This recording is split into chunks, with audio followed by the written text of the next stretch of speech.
احادیث مبارکہ کی روشنی میں چند بنیادی باتیں آپ کی خدمت میں پیش کرنے کا شرف حاصل کیا گیا۔ انفاق کا معنی ہے خرچ کرنا۔ قرآن مجید میں متعدد مقامات پر خرچ کرنے کا حکم دیا گیا، اور گزشتہ جمعے میں سورہ بقرہ کی ابتدائی آیت نمبر 2 اور آیت نمبر 3 کی روشنی میں یہ بتایا گیا کہ اہل ایمان غیب پر ایمان رکھتے ہیں، نمازوں کی پابندی اور حفاظت کرتے ہیں۔ تیسرا وصف، خوبی، علامت، پہچان بیان کی گئی کہ اللہ تعالیٰ کا دیا ہوا مال اس کے راستے میں خرچ کرتے ہیں۔ وَمِمَّا رَزَقْنَاهُمْ يُنْفِقُونَ کا ایک مفہوم یہ ہے کہ اللہ تعالیٰ کا دیا ہوا مال اس کے راستے میں خرچ کیا جائے، اور دوسرا مفہوم یہ ہے کہ جس کسی کو جو صلاحیت اللہ کریم نے بخشی ہے، عطا کی ہے، اللہ کریم کی دی ہوئی اس صلاحیت کو، اس قابلیت کو اللہ تعالیٰ کی رضا کے لیے اللہ کی مخلوق کو فائدہ پہنچائے۔ انسانی ہمدردی اہل ایمان کے لیے اس قدر ضروری ہے کہ اللہ کے راستے میں مال خرچ کرنے میں جو حکمت اور جو فلسفہ ہے، اس میں ایک اہم ترین نقطہ انسانی ہمدردی ہے۔ کسی کو دکھ میں دیکھ کر، کسی کو تکلیف میں دیکھ کر، کسی کو اذیت میں دیکھ کر، کسی کو پریشانی میں دیکھ کر اس کے دکھ درد کو دور کرنے کے لیے، اس کی پریشانی کو دور کرنے کے لیے، اگر کسی حاجت میں مبتلا ہے تو اس کی حاجت کو پورا کرنے میں اگر اللہ کریم نے صلاحیت بخشی ہے، طاقت دی ہے، استطاعت اور استعداد دی ہے، تو اللہ کی دی ہوئی استعداد، استطاعت اور طاقت سے کسی کی تکلیف کو دور کرنا، کسی کی حاجت کو پورا کرنا، کسی کی پریشانی کو دور کرنا، یہ ہے اللہ کے راستے میں خرچ کرنے کا مفہوم۔ کسی کو پریشانی میں دیکھ کر اگر پریشانی دور کرنے پر آدمی قادر ہو اور اس کی پریشانی دور کر سکتا ہو، کسی کی حاجت پوری کر سکتا ہو، کسی ضرورت مند کی ضرورت کو پورا کر سکتا ہو، وہ دیکھتے، سمجھتے، جانتے ہوئے کہ یہ پریشانی میں ہے، دکھ میں ہے، تکلیف میں ہے، اذیت میں ہے، تو قدرت اور طاقت ہوتے ہوئے جو اس کی پریشانی کو دور نہیں کرتا، اس کی حاجت کو پورا نہیں کرتا، اس کی ضرورت کو پورا نہیں کرتا، تو اس کے بارے میں بھی قیامت کے دن جواب دہ ہونا پڑے گا کہ تم نے اس کے دکھ درد کو دیکھ کر اس کا دکھ درد کیوں نہیں بانٹا، اس کی تکلیف اور پریشانی کو دور کیوں نہیں کیا۔ کہ اللہ کریم نے جو بھی صلاحیت دی ہے، جو بھی استطاعت اور طاقت دی ہے، اس سے اللہ کی مخلوق کو فائدہ پہنچانا، اللہ کے بندوں کو نفع پہنچانا۔ نبی کریم علیہ السلام کی ایک حدیث شریف ہے کہ جس کو دل کی نرمی حاصل نہیں ہے، ایسا شخص کہ کسی کو دکھ میں دیکھ کر، تکلیف میں دیکھ کر، پریشانی میں دیکھ کر، اذیت میں دیکھ کر اس کے دل پر کوئی اثر ہی نہیں ہوتا، یعنی اس کے دل میں نرمی ہے ہی نہیں، تو حضور نے فرمایا وہ ہر خیر سے محروم کر دیا جاتا ہے۔ ہر خیر سے وہ بندہ محروم رہتا ہے کہ جس کے دل میں نرمی نہ ہو، کہ کسی کے دکھ درد اور تکلیف کو وہ محسوس ہی نہ کرتا ہو، تو ایسا شخص جو ہے وہ خیر سے محروم رہتا ہے۔ کئی مرتبہ میں نے عرض کیا کہ اسلام کے نظام عبادات میں نماز کے بعد سب سے بڑا فرض جو ہے وہ زکوٰۃ ہے۔ اس کے بعد پھر درجہ آتا ہے صدقات کا، خیرات کا۔ تو اس زکوٰۃ کے فلسفے کو اگر دیکھا جائے تو اس کا بھی ایک بنیادی مقصد ہے کہ ضرورت مند کی ضرورت کو پورا کرنا، کیونکہ قرآن مجید میں جو لوگ زکوٰۃ کے مستحق ہیں، صدقہ اور خیرات کے مستحق ہیں،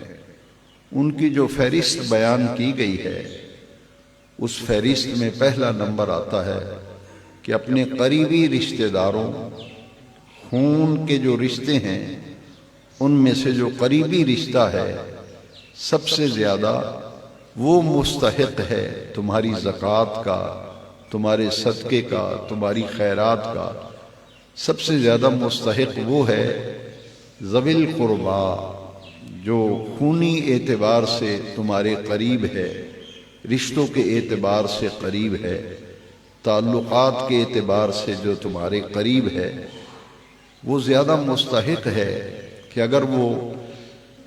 زکوٰۃ اور صدقات و خیرات کا مستحق ہے تو سب سے پہلے اس کا حق ہے کہ اسے دیا جائے، اور اس کے بعد پھر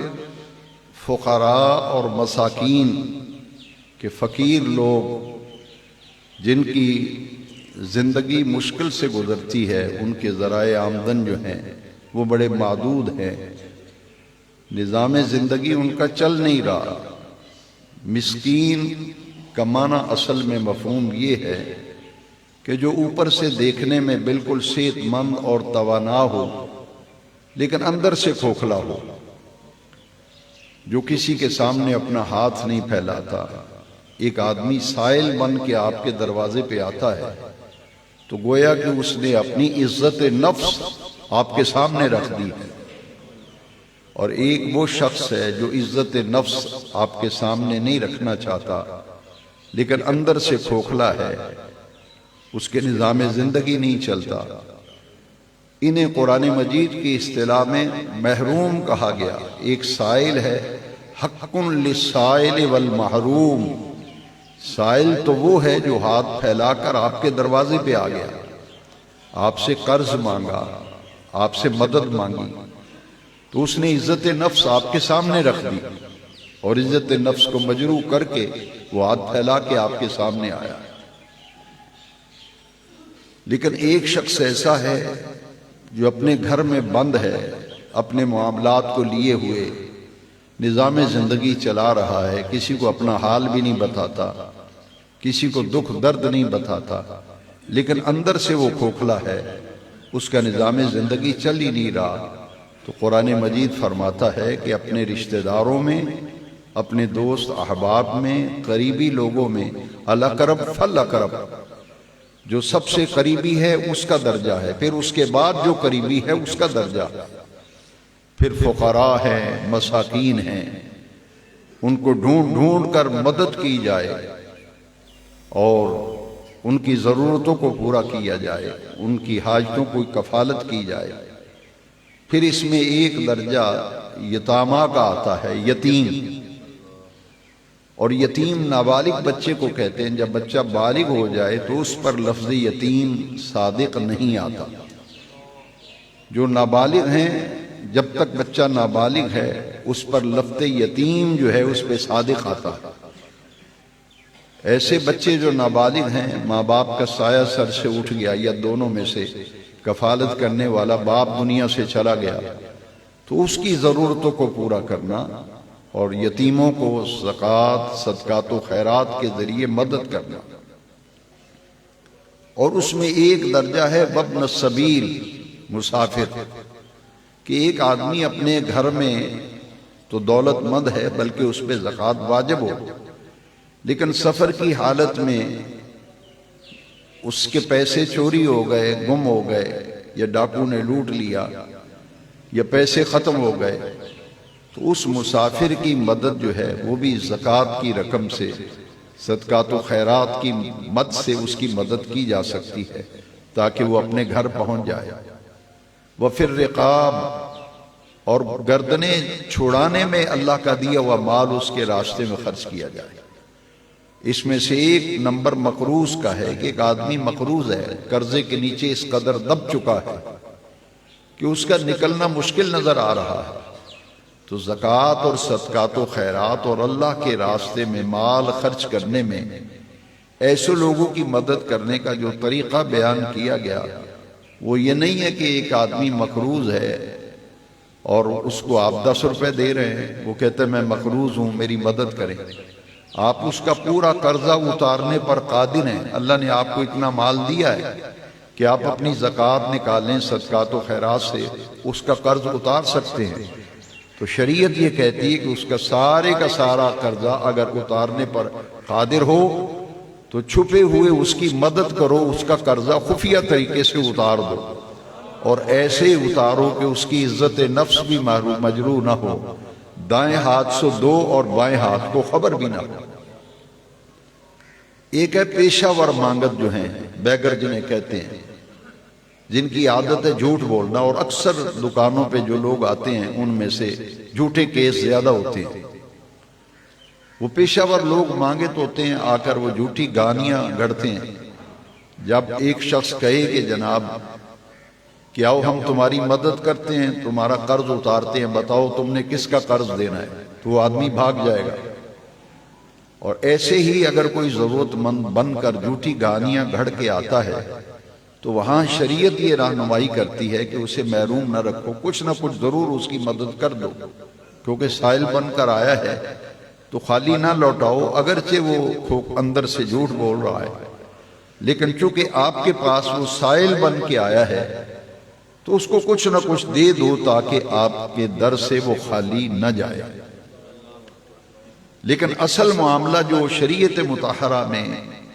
ضرورت مند کی ضرورتوں کو پورا کرنے کا ہے، اس کا درجہ میں اور بیان کر رہا ہوں کہ ایک آدمی بیمار ہے، آپ کے علم میں ہے کہ وہ علاج معالجہ نہیں کرا سکتا، خفیہ طریقے سے اس کی مدد کرنا، 120 روپے سے اس کی مدد نہ کی جائے، کم از کم 2-4 دن کی دوائی اس کو لے دی جائے۔ اگر کوئی لباس سے محروم ہے اس کو کپڑوں کا جوڑا سلا کے دے دیا جائے۔ ضرورت مند کی ضرورتوں کو پورا کرنا، اور اس کی پس منظر میں بیک سائیڈ پہ جو اصل جذبہ ہے وہ جذبہ انسانی ہمدردی کا ہے، کیونکہ نبی کریم علیہ السلام نے فرمایا تم میں سے سب سے زیادہ اللہ کے قریب وہ ہوگا جس نے دنیا میں ضرورت مند کی ضرورت کو پورا کیا ہوگا، حاجت مند کی حاجتوں کو پورا کیا ہوگا۔ اور پھر ایک اور حدیث میں بیان کیا گیا کہ جو کسی مسلمان بھائی کی حاجت کو پورا کرتا ہے تو اللہ تبارک و تعالیٰ اس کی ضرورت و حاجت کو پورا کرتا ہے۔ اس حوالے سے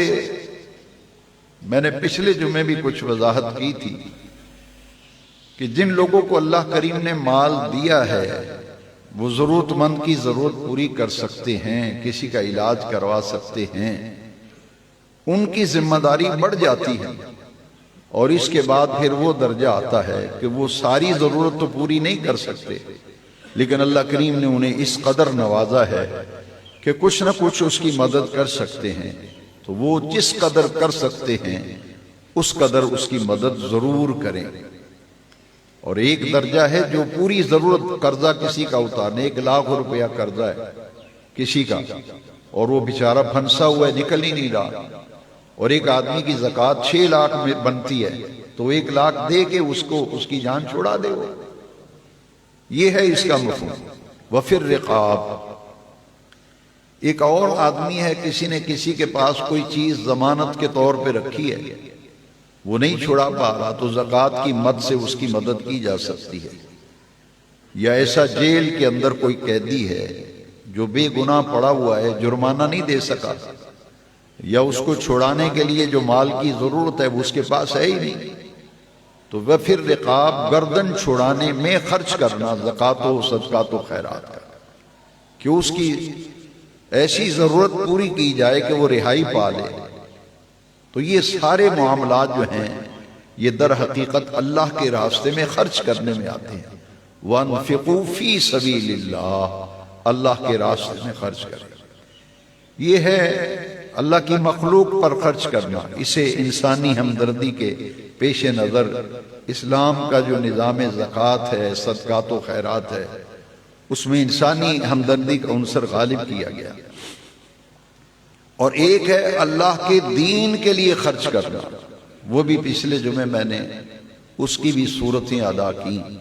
اور آپ کو بتایا کہ اللہ کے دین کو قائم کرنے کے لیے اور دین کی سربلندی کے لیے،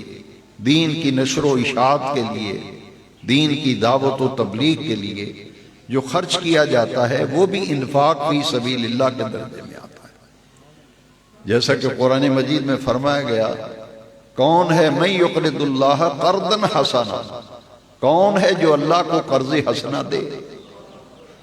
تو جب آپ کسی کو قرض حسنا دیتے ہیں تو قرض حسنا سے مراد یہ ہے کہ جتنا قرض آپ دیتے ہیں اتنا قرض آپ وصول کریں گے۔ تو اللہ کریم فرماتے ہیں تم میں سے کون ہے جو اللہ کو قرض دے گا، قرض بھی قرض حسنا، کہ جو قرض دے گا وہ اپنا قرض واپس لے لیتا ہے۔ اللہ کریم نے فرمایا کہ اللہ کو قرض دینے سے مراد یہ ہے کہ اللہ کے راستے میں دین کے لیے، دین کی خاطر اور اللہ کی مخلوق پر جو کچھ خرچ کرو گے وہ ایسے ہے جیسے تم نے اللہ کو قرض دیا ہے، وہ اللہ تبارک و تعالیٰ کے راستے میں خرچ کیا گیا ہے اور وہ تمہیں پورا پورا لوٹایا جائے گا۔ جو بھی اللہ کے راستے میں خرچ کرو گے وہ تمہیں اس کا بدلہ ملے گا، وہ لوٹایا جائے گا۔ اور وَلَهُمْ أَجْرُهُمْ عِنْدَ رَبِّهِمْ، جو پیسہ اللہ کے راستے میں خرچ کیا جائے گا، اللہ کریم نے فرمایا ان لوگوں کے لیے جو اللہ کا دیا ہوا مال اس کے راستے میں خرچ کرتے ہیں، اس کا اجر ان کے رب کے پاس ہے، جو اپنی آنکھوں سے دیکھ لیں گے کہ ہم نے اتنا خرچ کیا تھا، اس کے بدلے میں ہمیں اتنے اعمال صالحہ جو ہیں ان کی جزا ملی ہے، مال خرچ کرنے کی جزا ملی ہے، وہ اپنی آنکھوں سے دیکھ لیں گے۔ اور پچھلے جمعے ایک آیت کریمہ پر میں آخر میں، وقت چونکہ ختم ہو گیا تھا، اس پر بھی کچھ عرض کرتا ہوں کہ ہر شخص کی دوڑ لگی ہوئی ہے مال کمانے میں۔ 30ویں پارے میں سورہ التکاثر کی پہلی آیت میں اللہ تعالیٰ نے کچھ لوگوں کا ذکر کیا جن کی دوڑ لگی ہوئی ہے مال کمانے میں، مسابقت ہے، مقابلہ ہے کہ میں مال کمانے میں اس سے بڑھ جاؤں۔ اور ایک حدیث بھی سنائی تھی کہ نبی کریم علیہ السلام نے فرمایا کہ دنیا کا یہ حال ہے جس کی ملکیت میں 2 سونے کے پہاڑ ہوں تو وہ صبر نہیں کرتا، وہ کہتے ہیں ایک پہاڑ سونے کا اور بن جائے۔ 2 گاڑیاں ہیں تو کہتے ہیں 2 اور آ جائیں، 2 بنگلے ہیں تو وہ کہتے ہیں ایک بنگلہ اور بنا لوں میں۔ اس لیے قرآن مجید میں واضح کیا گیا الحاقم التکاثر، فرمایا ایک چیز ایسی ہے جس نے تمہیں غفلت میں رکھا ہوا ہے، ہر شخص غفلت میں ہے، اور ایک چیز ہے جس نے تمہیں غفلت میں رکھا ہے، وہ کیا ہے؟ التکاثر۔ تکاثر کا معنی ہے مال کمانے میں ایک دوسرے سے آگے بڑھنے کی کوشش کرنا، زیادہ مال بنانے کی دوڑ میں لوگوں کے ساتھ شریک ہو جانا کہ میں مال کماؤں، جتنا ہو سکتا ہے دولت جمع کر لوں۔ یہ مال کا جمع کرنا اور اس کے لیے تگ و دو کرنا، ساری زندگی اسی کام میں کپا دینا، اس چیز نے غفلت میں ڈال دیا ہے۔ حتی زرتم المقابر، اس کی آج میں قدر تفصیل عرض کروں گا کہ مال کماتے کماتے وہ قبرستان پہنچ جاتے ہیں۔ حتی زرتم المقابر، مقابر قبرستان کو کہتے ہیں، مقبرے کی جمع مقابر، جہاں قبریں ہوں۔ مال کماتے کماتے بناتے بناتے بندہ جو ہے حتی زرتم المقابر، الحاقم التکاثر حتی زرتم المقابر، ایک چیز ایسی ہے وہ ہے دنیا کے مال کی کثرت کی خواہش، ایک ہے ضروریات زندگی کا پورا ہونا، کہ اللہ تعالیٰ کسی کا محتاج نہ کرے، مال میں اتنی برکت دے کہ زندگی کا نظام چلتا رہے۔ اور مال کماتے کماتے غفلت میں رہے، اللہ تعالیٰ کو بھول گئے، آخرت کو بھول گئے، قبر کو بھول گئے، نہ نماز ہے، نہ زکوٰۃ ہے، نہ روزہ ہے، نہ دین سے وابستگی ہے، مال کماتے کماتے حتیٰ زرتم المقابر، پھر قبرستانوں میں پہنچ گئے۔ کلا سوف تعلمون، کلا کا معنی ہے ہرگز نہیں کرنا چاہیے تھا، یہ مال کی جو دوڑ لگائی ہوئی ہے ہرگز یہ نہیں کرنی چاہیے۔ سوف تعلمون، ان قریب تم دیکھ لو گے، خود جان لو گے کہ ہم نے جو آخرت اور قبر کو بھلا دیا تھا، اللہ اور اس کے رسول سے ہمیں غافل کر دیا تھا مال نے، تو وہ جب حقیقت تم دیکھو گے اپنی آنکھوں کے ساتھ، سوف تعلمون، ان قریب تم جان لو گے، حقیقت تمہارے سامنے آ جائے گی کہ یہ وہ مال کی کثرت کی تلاش جو تھی اس نے ہمیں آخرت کو بھی ہماری برباد کر دیا، مال دنیا میں چھوڑ آئے اور یہاں قبروں میں پہنچ گیا، قبرستان میں پہنچ گئے، حتیٰ زرتم المقابر۔ اس پر کچھ میں نے گفتگو کی تھی کہ انسان جو کچھ مال کماتا ہے وہ دنیا میں چھوڑ جاتا ہے، اور حدیث بھی سنائی تھی مزید مضمون کو واضح کرنے کے لیے۔ حضور نے فرمایا 3 چیزیں ایسی ہیں، 2 ان میں سے دنیا میں رہ جاتی ہیں اور ایک چیز ساتھ جاتی ہے، ایک مال، ایک رشتہ دار۔ مال بھی دنیا میں رہ گیا اور رشتہ دار بھی دنیا میں رہ گئے، اور تیسری چیز ہے اعمال، اعمال قبر میں ساتھ جائیں گے۔ اس حدیث کی شرح میں محدثین نے ایک بڑی پیاری بات لکھی ہے کہ جو شخص اللہ کے راستے میں مال خرچ کرتا ہے، جو مال خرچ کیا تھا اللہ کے راستے میں، وہ بھی قبر میں جائے گا، کیونکہ اعمال قبر میں جائیں گے، مال اور رشتہ دار دنیا میں رہ جائیں گے۔ تو جو مال اللہ کے راستے میں خرچ کیا ہوگا وہ بھی عمل خیر ہے، وہ عمل خیر ہے، تو نیک اعمال چکے قبر میں جائیں گے، تو جو اللہ تبارک و تعالیٰ کے راستے میں مال خرچ کیا ہوگا وہ قبر میں کس صورت میں جائے گا، ہر جگہ کی کرنسی الگ ہے، وہاں جو مال خرچ کیا تھا وہ تبدیل ہو کر نیک اعمال کی جزا کی صورت میں قبر میں جائے گا۔ الہاکم التکاثر حتی زرتم المقابر، مال کماتے کماتے قبرستان میں چلے گئے، وہاں جا کے پھر آنکھیں کھلیں گی کہ جو کمایا تھا وہ تو اولاد نے سنبھال لیا۔ وہاں جا کے آدمی سوچے گا جس جہان میں آیا ہوں یہاں کے لیے تو کچھ نہیں بنایا۔ وہ کتنے خوش نصیب لوگ ہیں جو مال بنانے کے ساتھ ساتھ اعمال بھی بناتے ہیں۔ حتیٰ زرتم المقابر کلا سوف تعلمون، کلا لو تعلمون علم الیقین، کہ جو لوگ نہیں جانتے انہیں جب اپنی آنکھوں سے سب کچھ دیکھ لیں گے تو انہیں یقین ہوگا۔ اس دن اپنی آنکھوں سے سب کچھ دیکھ لیں گے کہ ہم تو جھٹلایا کرتے تھے کہ یہ جہان مٹھا اگلا جہان کس ڈٹھا، اور یہ بھی لوگ کہتے ہیں کہ وہ ویکھی جائے گی جی جس ویلے ہوئے گی، دنیا بھی عیش کرو۔ قرآن کہتا ہے جب تمہیں حقیقت سامنے آئے گی تمہاری آنکھیں کھلی رہ جائیں گی۔ اور دوسرے مقام پر قرآن مجید میں فرمایا انما اموالکم واولادکم فتنہ، مال بھی تمہاری آزمائش ہے اور اولاد بھی تمہاری آزمائش ہے۔ اور سورہ منافقون میں 28ویں پارے میں آخری رکوع کے اندر فرمایا گیا کہ دیکھنا تمہارے مال اور تمہاری اولاد تمہیں اللہ کے ذکر سے غافل نہ کر دیں۔ یا ایھا الذین آمنوا لا تلہکم اموالکم ولا اولادکم عن ذکر اللہ، تمہارے مال اور تمہاری اولاد تمہیں اللہ کے ذکر سے غافل نہ کر دیں۔ وَمَن يَفْعَلْ ذَلِكَ فَأُولَٰئِكَ هُمُ الْخَاسِرُونَ، جو مال اور اولاد کی وجہ سے اللہ کے ذکر سے غافل ہو گیا اپنی قبر اور آخرت کو بھول گیا تو وہی لوگ جو ہیں وہ خسارے میں رہنے والے ہیں۔ اور جس کو اللہ نے مال کی کثرت دی ہے، اولاد دی ہے، نعمتوں سے نوازا ہے، پیسے کی فراوانی ہے، دولت کی فراوانی ہے، لیکن دولت کماتے کماتے وہ اللہ کو بھولا نہیں، اس کا دیا ہوا مال اس کے راستے پہ خرچ کر رہا ہے، اس کی عبادت و بندگی اور ذکر سے خالی نہیں ہے، تو اس نے دنیا بنانے کے ساتھ ساتھ اپنی آخرت بھی بنا لی۔ تو دین یہ کہتا ہے کہ دنیا کماؤ، ہر نعمت سے فائدہ اٹھاؤ، ساری نعمتیں تمہارے لیے بنائی ہیں، لیکن یہ بھی دیکھو جہاں جانا ہے وہاں کے لیے بھی کچھ بنایا یا نہیں بنایا۔ دنیا بنانے کے ساتھ ساتھ آخرت بھی بناؤ، قبر بھی بناؤ۔ نماز سے جو ہماری بے رغبتی ہے اور نماز کے عمل سے جو ہماری دوری ہے، وہ ہمیں جھنجھوڑ کر کہہ رہی ہے کہ غور تو کرو کہ ایمان کے بعد سب سے بڑی ذمہ داری اور ڈیوٹی جو ہے وہ 5 وقتہ نماز ہے۔ ایمان کے بعد سب سے بڑی ذمہ داری اور سب سے بڑا عمل اور سب سے بڑی عبادت، سب سے بڑا ذکر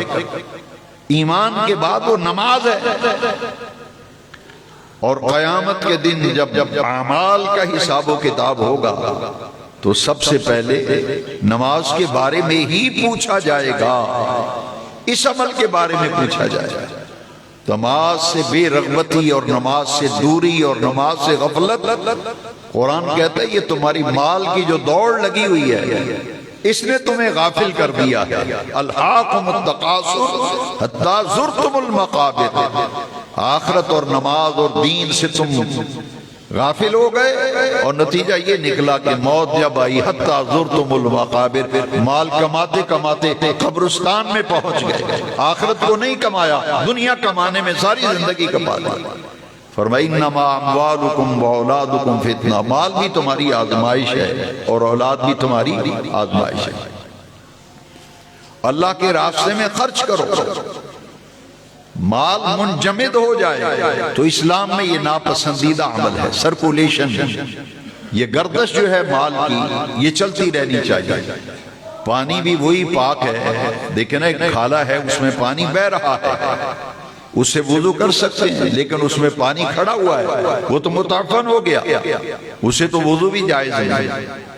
اس لیے پچھلے جمعے میں نے سورہ توبہ کی آیت نمبر 103 کی روشنی میں عرض کیا تھا کہ مال دینے سے انسان کی روزی پاک ہوتی ہے، مال پاک ہوتا ہے، معاملات پاک ہوتے ہیں۔ اور زکوٰۃ کا معنی بھی یہ ہے کہ زکا یزکی سے مشتق ہے، ایسا عمل جس کے ذریعے سے بندے کا مال پاک ہو جائے۔ تو مال اللہ تعالیٰ دیتا رہے اور بندہ خرچ کرتا رہے۔ اس کی تفصیل میں نے کچھ آج آپ کو بتا دی۔ فقراء ہیں، مساکین ہے، یتیم بچے ہیں، بیوہ عورتیں ہیں، اپاہج اور معذور ہیں، بیمار مخلوق ہے، بے گناہ قرضوں کے اندر جکڑے ہوئے ہیں، ان کی مدد و نصرت زکوٰۃ و صدقات و خیرات سے کیجیے۔ یہاں تک کہ نبی کریم علیہ السلام نے فرمایا صدقہ بری موت سے بچاتا ہے اور آسمانی زمینی آفات و بلیات کو ٹالتا ہے۔ جب بھی کوئی تکلیف و دکھ انسان پہ آئے تو فوراً صدقہ نکالے۔ سیدنا علی المرتضیٰ کرم اللہ تعالی وجہ الکریم کا بڑا ہی پیارا قول ہے، آپ فرماتے ہیں کہ ہر روز صدقہ دو، اور انسان کی زبان سے بعض اوقات ایسے جملے نکل جاتے ہیں جس سے نیکیاں ضائع ہو جاتی ہیں۔ اسی لیے کہا کہ جب اللہ کے راستے میں مال خرچ کرو تو احسان نہ جتلاؤ، نہ کسی کو مال خرچ کر کے اذیت دو کہ تیری بیٹی کی شادی تھی تو میں نے پیٹی لے کے دی تھی، تیری بیٹی کی شادی تھی میں نے جہیز کا فلاں چیز لے کے دی تھی، اس کے دل کو تکلیف دینے والی بات ہے۔ یا احسان جتلانا، تو یہ شریعت یہ کہتی ہے کہ ایسا عمل نہ کرنا جس سے تمہاری نیکیاں ضائع ہو جائیں۔ ایک آدمی اللہ کے راستے میں مال بھی خرچ کرتا ہے اور جہاں خرچ کر رہا ہے اس کو 100 باتیں بھی سنا رہا ہے، تو ثواب دینے سے پھر ضائع ہو جائے گا نہیں ہو۔ بالمن والعطا، احسان بھی نہ جتلاؤ، بات کر کے تکلیف بھی نہ دو۔ کیوں؟ اس لیے کہ اسی کا دیا ہوا مال ہے، اسی کے راستے میں خرچ کر رہے ہو، اور نیت کیا ہے کہ رب راضی ہو جائے۔ جب رب کو راضی کرنا ہے تو وہ جانے اور جس کو دے رہے وہ جانے۔ اگر آپ نے پیسہ دیا ہے، کوئی آدمی اس کا غلط مس یوز کرتا ہے، غلط استعمال کرتا ہے، آپ کو ثواب پورا ملے گا، پھر جواب دے تو وہ ہوگا جو غلط استعمال کر رہا ہے۔ آپ نے دیا ہے، جیسے ہی آپ کے ہاتھوں سے مال نکلا آپ کو فوراً ثواب مل گیا، فوراً اجر مل گیا۔ اب وہ دینے والا جس کو دیا ہے اس کی ذمہ داری آ گئی کہ جس مقصد کے لیے ہے وہاں خرچ بھی کر رہا ہے، نہیں کر رہا۔ یہ امانت کا پہلو جو ہے یہ، لیکن دینے والے نے جب دیا تو اس کا ادا ہو گیا۔ اور میں نے ایک پچھلے جمعے میری طبیعت ذرا ٹھیک نہیں تھی، میں آج پھر دوبارہ وہی بات دہرانا چاہتا تھا کہ حضرت یہ مال خرچ کرنا انفاق فی سبیل اللہ اس قدر ضروری ہے۔ آپ دیکھیں نا، میں نے پہلے عرض کیا کہ ضرورت مند کی ضرورت کو پورا کرنا۔ جب ہم ضرورت مند کی ضرورتوں کو پورا نہیں کر رہے، سگا بھائی دعائی کے لیے ترس رہا ہے، ماں باپ کی آپ خدمت نہیں کرتے، سجن اور یاروں پہ خرچ کر رہے ہیں، کیا قیامت کے دن نہیں پوچھا جائے گا کہ سب سے زیادہ حق تو ماں باپ کا تھا، بھائی کا حق تھا، بہن کا حق تھا، رشتہ دار کا حق تھا، ان کو دیا نہیں دیا، وہ تو پوچھا جائے گا۔ اس لیے حضرت عثمان غضب بڑے غور سے یہ نکتہ آج سنیں، پچھلے جمعے اگرچہ میں بیان کر چکا ہوں مگر اس پہ آپ نے توجہ نہیں دی تھی۔ جب بیان کرنے والا بیان کرتا ہے تو معلوم ہو جاتا ہے کس چیز کو آپ پک کر رہے ہیں، کسی کو نہیں کر رہے،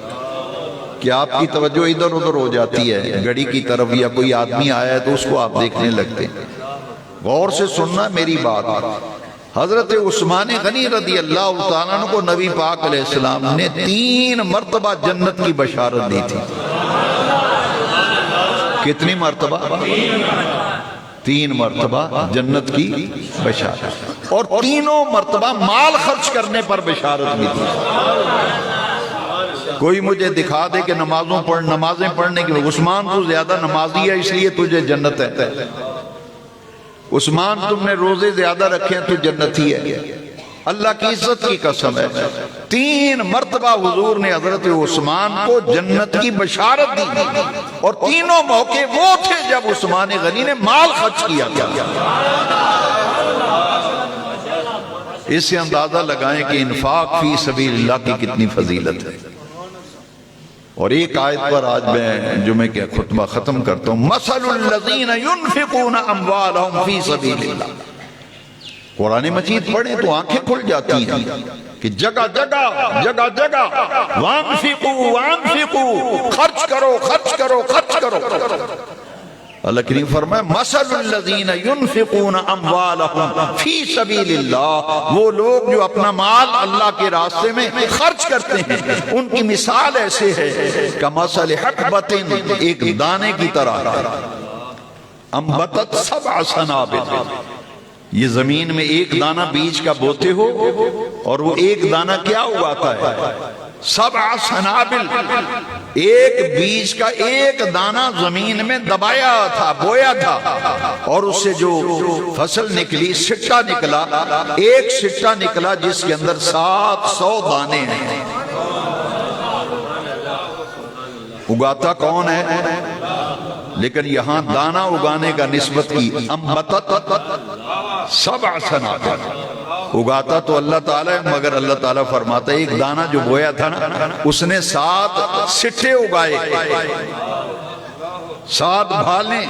7 خوشے، انبتت 7 سنابل، 7 سٹے فی کل سنبلۃ 100 حبہ، اور ہر سٹے کے اندر 100 دانہ۔ کمثل الذین ينفقون اموالهم فی سبیل اللہ کمثل حبۃ انبتت 7 سنابل فی کل سنبلۃ 100 حبہ۔ دانہ تو ایک بویا تھا، اس میں 7 سٹے نکلے اور ہر سٹے میں 100 دانہ۔ بویا ایک تھا اور دانے کتنے ملے؟ 700۔ اللہ کے راستے میں 1 روپیہ خرچ کیا تو 700 ملے گا۔ مثل الذین ينفقون اموالهم فی سبیل اللہ کمثل حبۃ انبتت سبع سنابل فی کل سنبلۃ مئۃ حبۃ، 100 دانے ایک سٹے میں، 7 سٹے ہو گئے، 100 دانے، بویا ایک تھا مگر اس ایک نے 700 دانہ تمہیں دے دیا ہے۔ اور آگے فرمایا واللہ یضاعف لمن یشاء، یہ اس کی مرضی ہے، کسی کو 800 دے دے، کسی کو 750 دے دے۔ واللہ یضاعف لمن، جس کو اس کی مرضی ہے وہ قادر مطلق ہے۔ اللہ خالق کل شیء وہو علی کل شیء محیط، ہر چیز اس کی قبضہ قدرت میں۔ تم نے ایک خرچ کیا تھا، ایک دانہ بویا تھا، 700 دانے اٹھا کر گھر لے آئے۔ واللہ یضاعف لمن یشاء، اللہ فرماتے یہ میری مرضی ہے، کسی کو دگنا کر کے عطا کر دوں، کسی کو زیادہ کر کے عطا کروں، یہ میری مرضی ہے۔ واللہ واسع علیم، اور اللہ تعالیٰ تو بڑی وسعت والا ہے، اس کے ہاں کیا بھی ہے۔ واللہ واسع علیم، وہ بہت وسیع حکمتوں والا ہے، وسیع قدرتوں والا ہے، علیم سب کچھ جاننے والا ہے۔ تو یہ اللہ کے راستے میں جو خرچ کرنے والا ہے اس کی مثال دے کر کے سمجھایا گیا۔ تو انفاق فی سبیل اللہ، ضرورت مند کی ضرورت کو پورا کرنا، دین کی سربلندی کے لیے، دین کی اقامت کے لیے، دینی امور پر، دینی کاموں پر، مساجد پر، مدارس پر خرچ کرنا۔ الحمدللہ آپ کی اس مسجد میں جو 2 دینی مدرسے قائم ہیں، یہاں سینکڑوں بچیاں یہاں سے قرآن کی حافظہ ہو کے گئی۔ اب عالمہ فاضلہ کورس شروع ہے مدرسے میں، الحمدللہ بچیاں عالمہ بن کے نکل رہی ہیں، حافظ بن کے نکل رہے ہیں۔ تو طلبہ اور طالبات کے 2 ادارے ہیں، جب بھی زکوٰۃ نکالیں، صدقہ و خیرات کریں، اس مرکزی جامع مسجد میں قائم 2 دینی ادارے، دین کی سربلندی، دین کی تعلیم کے فروغ کے لیے ان کی بھی مدد کیجیے۔ اور ہماری روزی میں اللہ نے حصہ رکھا ہے، جہاں غریبوں، یتیموں، مسکینوں، بیوہ عورتوں، اپاہج، معذور مخلوق اور بیمار مخلوق کا، ضرورت مند مخلوق کا حصہ ہے، وہاں دین کا بھی حصہ ہے۔ نماز جمعہ کے لیے جب آئیں، کئی مرتبہ کہہ چکا ہوں اور آج بھی یاد دہانی کے لیے، جب گھر سے نکلیں تو مسجد کا حصہ علیحدہ سے نکال کر جیب میں ڈال لیں، گھر سے نیت کر کے نکلیں کہ میری روزی میں مسجد کا بھی حصہ ہے۔ یہ مسلمانوں کے عبادت خانے ہیں، مراکز ہیں دین کے، یہ میں نے اللہ کے دیے ہوئے مال میں سے آج ہفتہ وار مسجد کی خدمت ہے، جمعے میں میں نے مسجد کی خدمت کرنی، یہ نیت کر کے گھر سے آیا کریں۔ اللہ تعالی ہمیں اپنے